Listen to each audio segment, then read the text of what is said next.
দেশনেত্রী বেগম খালেদা জিয়ার মৃত্যুতে জাতীয় শোক দিবস উপলক্ষে পঞ্চগড়ে হতদরিদ্র শীতার্ত অসহায় মানুষের মাঝে শীতবস্ত্র বিতরণ করেছে রংপুর কেমিক্যাল লিমিটেডের চেয়ারম্যান নাহিদ ইয়াসমিন প্রধান।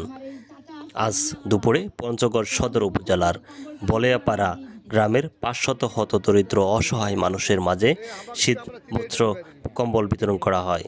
রংপুর কেমিক্যাল লিমিটেডের চেয়ারম্যান তিনি বলেন, দেশনেত্রী বেগম খালেদা জিয়ার জন্য আপনারা সবাই দোয়া করবেন এই কামনা করি। এ সময় এলাকাবাসী সহ রংপুর কেমিক্যাল লিমিটেডের অনেকেই উপস্থিত ছিলেন। এ সময় উপস্থিত ছিলেন জিয়া সংসদ পঞ্চগড় জেলার সেক্রেটারি। একটু ধরে রাখিস, একটু ধরে রাখ, একটু ধরে রাখিস। আসতে গেলে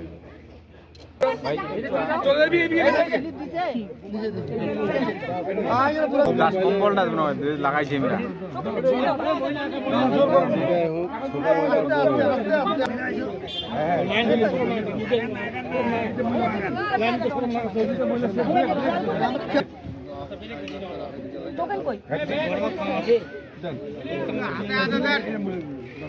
মহিলা আছেন মহিলা